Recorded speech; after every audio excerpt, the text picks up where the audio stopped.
Ya. Bueno, chiquillos, disculpen la demora, pero aquí está una, más que nada como una guía de cómo realizar algunos ejercicios, que por lo que me comentaron está un poquito complicado, quizá un poquito largo, así que acá les va una pequeña ayuda. Eh, bueno, eh, primero comenzamos con la lección, dice la actividad, vamos a trabajar, como ya saben, trabajamos la unidad 5 datos y azar. Y vamos a trabajar con la lección uno, que es la variable aleatoria, de la cual tiempo atrás hicimos una unidad de la variable aleatoria calculando la probabilidad. Espero que algunos se acuerden. Ya, dice la unidad que es la página, de básicamente comienza ahí las páginas que yo les mandé, que son la página 284. Dice variable aleatoria continua. Dice, ¿qué no quieren aprender? Interpretar el concepto de variable aleatoria continua y de función de densidad de una variable aleatoria continua. Una pequeña introducción, ¿sí? Y después nos indica, o sea, básicamente nos indica en el recurso anterior estudiaste que cada resultado de un experimento puede asociarse a un número real. La función que asocia un número real a cada elemento de un espacio muestral se denomina variable aleatoria. ¿Ya? Por ejemplo, ahí nos dan un ejemplo. Yo, de hecho, puse acá una imagen. Se las voy a mostrar. Básicamente nos dice que una variable aleatoria es un número entero. Por ejemplo, un dado. Un dado solo no es una variable aleatoria. Un dado tiene, ustedes sabrán, tiene 6 lados, ¿cierto? Cada uno, 2, 3, 4, 5, 6. Cada lado tiene unas pequeñas figuras que indican la cantidad de números o una cantidad a cual corresponde. Entonces, el dado no es una variable aleatoria, porque no hay nada más asociado a eso. Lanzar un dado. Si yo lanzo un dado, no encuentro una variable aleatoria. Si vea es variable aleatoria. Pero si se transforma en un experimento aleatorio. Entonces, ¿qué pasa? Yo lanzo un dado, ¿cierto? Hacia arriba o hacia el suelo, no está lo mismo donde lo lance, pero la idea es lanzarlo. Y con eso tú vas a tener 6 posibilidades, ¿cierto? Que te salga uno, que te salga 2, que te salga 3, te salga 4, 5 o 6. O si tienes una moneda y la lanzas hacia arriba, tienes dos posibilidades, que te salga cara o sello. ¿Ya? Entonces, ahora, de esos dos experimentos tenemos que el resultado sí es una variable aleatoria. ¿Por qué? Porque tú te puedes hacer una pregunta. No sé si se recordarán que como que por ejemplo acá dice un dado. Si tenemos lanzamos un dado, mi variable aleatoria va a ser x. X de acá, que va a decir qué posibilidades hay que salga mayor que 3, ¿cierto? Mi variable aleatoria yo la defino como x y a lo que quiero responder con esa variable o a esa pregunta es cuántos números son mayores que 3. Obviamente van a salir 4, 5, 6. ¿Ya? Por ejemplo, yo digo, si te digo eh, 3 monedas al aire, ¿cuántas posibilidades hay de que me salgan eh, sello? Entonces esa es mi variable aleatoria, va a ser x y la, eh, la respuesta básicamente no es mi espacio muestreal. ¿Ya? Entonces ahí tenemos que x salga mayor que 3. Ya, a partir de esto, ustedes lo que deberían hacer es, si nos vamos al libro otra vez, dice, por ejemplo acá, ¿cierto? En curso anterior estudiaste ya. Dice, por ejemplo, al lanzar tres monedas podemos definir la variable aleatoria x, ¿cierto? Cantidad de sellos que aparecen, ¿cierto? Una moneda. Luego los valores posibles que pueden tomar x son ninguna, cero significa que ninguna sello, uno un sello, 2 2 sellos, 3 3 sellos, ¿cierto? Entonces acá nos da la tabla. El resultado, cara, cara, cara, porque son, dice, tres monedas, cara, cara, cara, cero, ¿cierto? Cara, cara, sello, cara, cara, una, ¿cierto? Cara, sello, sello, sello, sello, cara, sello, dos y sello, sello, sello, tres, ¿cierto? Al menos una, esta no es la combinación, al menos una cara, ¿ya? O sea, acá, después que nos aparece, claro, acá después define lo que es una variable, ¿sí? Ahora, pero veamos, un poquito, volvamos a este ejemplo de acá, terminémoslo como corresponde. Ya. Entonces nos vamos acá y nos dice acá. Acá tengo el resultado está acá. Por ejemplo, dicen, tengo todas las posibilidades que están acá. Dice que tengo 8 elementos en total. Hay 8 elementos en total en el espacio muestreal, ¿cierto?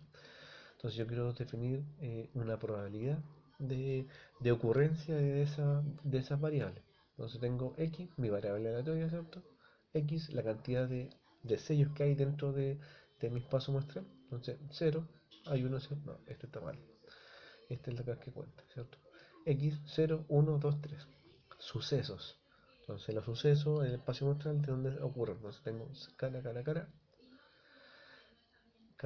cara, cara, sello, lo mismo acá, el rondamiento igual que atrás, ¿cierto? Ahora, la probabilidad. Entonces, la probabilidad de que me ocurra que no haya ningún sello es un octavo, porque tengo cara, cara, cara. ¿Sí? Esa es la probabilidad de que no tenga sello en ninguna de las combinaciones.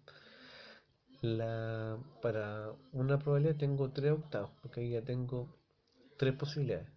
Lo mismo para el 2 y para el 3 un octavo. Ya básicamente que me salgan puras caras es un octavo y que me salgan puros sellos es un octavo. Y esto recuerden que me tiene que dar uno. Entonces, un octavo más 3 octavos más 3 octavos más un octavo siempre tiene que dar uno. Siempre la probabilidad tiene que dar uno. Ya, por ejemplo, acá está. No, aquí, esta parte no olviden, solamente está acá. ¿Ya? Eso es con ese ejemplo. ¿Ya? Porque eso lo hicimos el año pasado y ya. Ahora, me definen dos variables. Hay la variable aleatoria, tiene una discreta y una continua. La discreta se quiere que puede subir una cantidad infinita de valores, o una cantidad infinita de innumerables valores. 0, 1, 2, 3, 4. ¿Sí? Por ejemplo, en una muestra aleatoria de 50 personas, la cantidad de personas que tienen ojos de color café es una variable aleatoria discreta, ¿cierto? Ya que posibles valores se pueden adoptar 1, 2, 3. Hay una persona, dos personas, tres personas. Ahora, la variable continua ya es un poquito más complejo, ya porque puede tomar cualquier número en un intervalo de conjuntos, en un intervalo o conjunto de intervalos. Por ejemplo, la estatura de una persona escogida al azar corresponde a una variable aleatoria continua, ya que puede tomar cualquier posible en un intervalo de números reales. Acá hablamos de números enteros, o sea, toma que son números 1, 2, 3, 4. Pero acá abajo estaban los números reales, entonces ya contamos con números, los decimales, que son los racionales, ¿cierto? Entonces puede ser uno, como son eh, estatura, entonces eh, tenemos, tenemos decimales, ¿ya? Veamos acá si tengo otra figura más, creo que tenía otra más, entonces veamos, no, eso no, ya, eso no nada que ver, nos quedamos acá, ¿ya? Entonces nos vamos acá. BAD es discreta, ¿cierto? BAC es continua. Ahora, por ejemplo, acá dice, observa el siguiente ejemplo de diferentes variables de discretas y continuas. Cantidad de respuestas correctas al responder 10 preguntas en una prueba. Pueden 0 preguntas correctas hasta 10 discretas.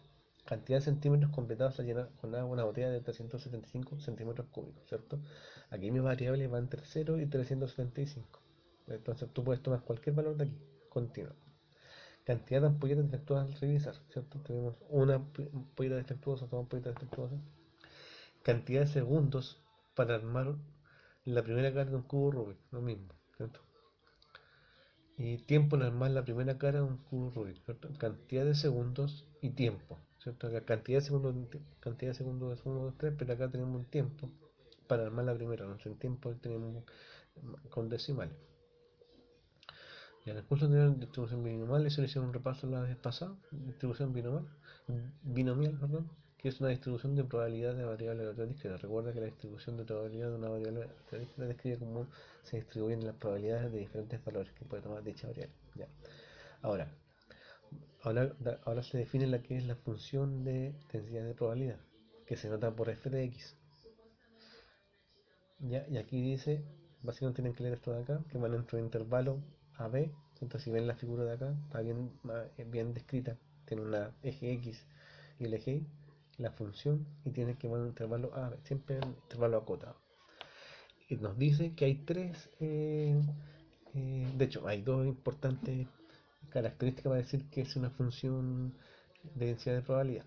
La primera, que esa función siempre tiene que ser mayor o igual a cero, siempre, siempre. o sea que es positivo.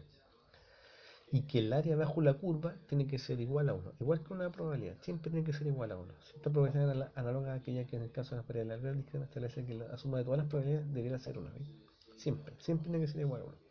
Ya que hay un ejemplo, ¿cierto? Dice, por ejemplo, la función cuya gráfica en la figura de izquierda puede ser una función de densidad de una variable aleatoria continua, pues cumple con las dos propiedades anteriores.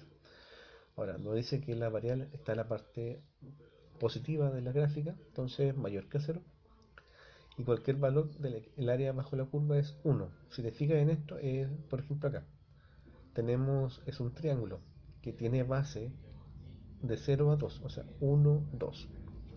¿Cierto? Recuerden que el área de, de un triángulo es base por altura dividido 2. Entonces, si mi base es 2 y mi altura que llega hasta 1, ¿cierto? 2 por 1, 2, dividido 2 es 1.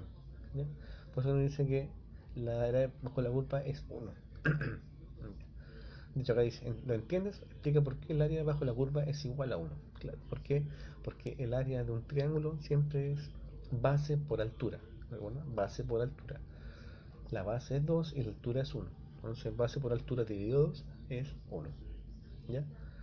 Bueno, acá hay otro ejemplo más que también deberían tomarle un poco eh, de rehacerlo, básicamente. O sea, a partir de la función f definir el intervalo de menos 0,5 a 1, cuya gráfica se muestra en la figura a la izquierda. Determina si f puede ser la función de densidad de variable aleatoria continua, ¿cierto? F de x, como dice la primera, es mayor que 0 porque está en la parte positiva, ¿cierto? Si te fijas, ya el área bajo la curva es igual a 1. Ahí tienen que revisar el área bajo la curva. Los invito a que lo hagan. Después nos piden la calcular probabilidad, también son la idea que lo hagan.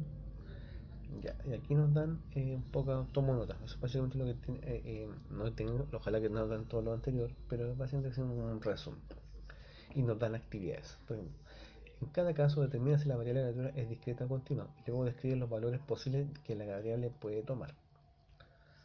Cantidad de respuestas incorrectas en un examen aleatorio. Tienen que determinar si esta es una variable, eh, si es una variable aleatoria, continua o discreta. Después nos dice, yo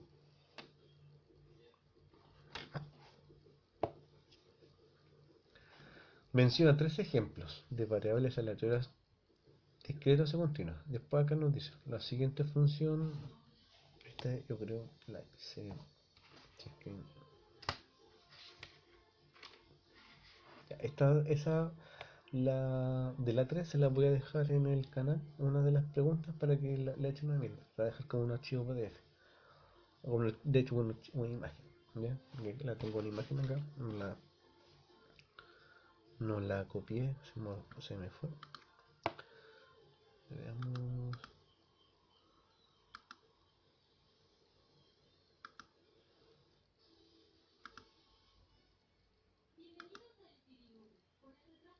No, no la tengo ya, pero se las voy a dejar ahí para que le echen la miren, ¿ya?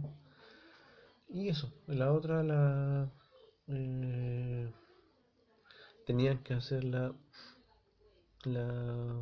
1, 2, 3, ¿cierto? El 5 si quieren lo hacen, no es requisito, pero básicamente bastante largo, así que ya de hecho la guía ya es larga ya. Ya, eso sería por el momento con respecto a la lección 1.